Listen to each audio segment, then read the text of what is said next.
நம்ம சாப்பாடு வச்சோம் இல்லையா? இப்போ நானே சாப்பாடு வந்து நாலஞ்சு எங்க அப்பா தான் பண்ணாரு. சாப்பாடு எல்லாருக்கும் தெரியும், ஆனா நான் பண்ணல. குழம்பு யாருக்கும் தெரியாது, ஆனா நான் பண்ணியிருக்கேன். டிஃப்ரெண்டா இல்ல.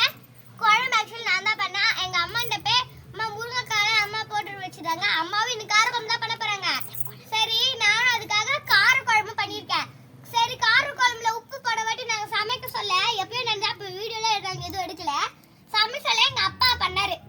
உப்பு காரம் ரொம்ப அதிகமா இருந்தது. வாயில வைக்கிறதுக்கே ரொம்ப அப்படி எப்படி சொல்ல தெரியும், பயங்கர காரம். உப்பு கூட பரவாயில்ல, காரம் என்ன அப்படி போட்டு வெளுத்துருச்சு காரம். சரி, அதனால இன்னைக்கு நானே சமைக்கிறேன்னு சொல்லிட்டு கார குழம்பு நான் வச்சேன். ஆனா வச்சு டேஸ்ட் பார்ப்போமா வாங்க. அந்த டீஸ்பூன் மிளகா போட்டுச்சு. ஸோ தோசை ஆயிடுது.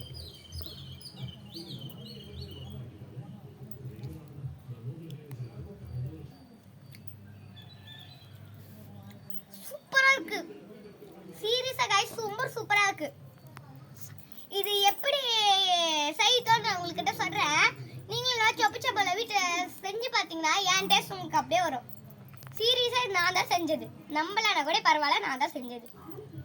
Thank you.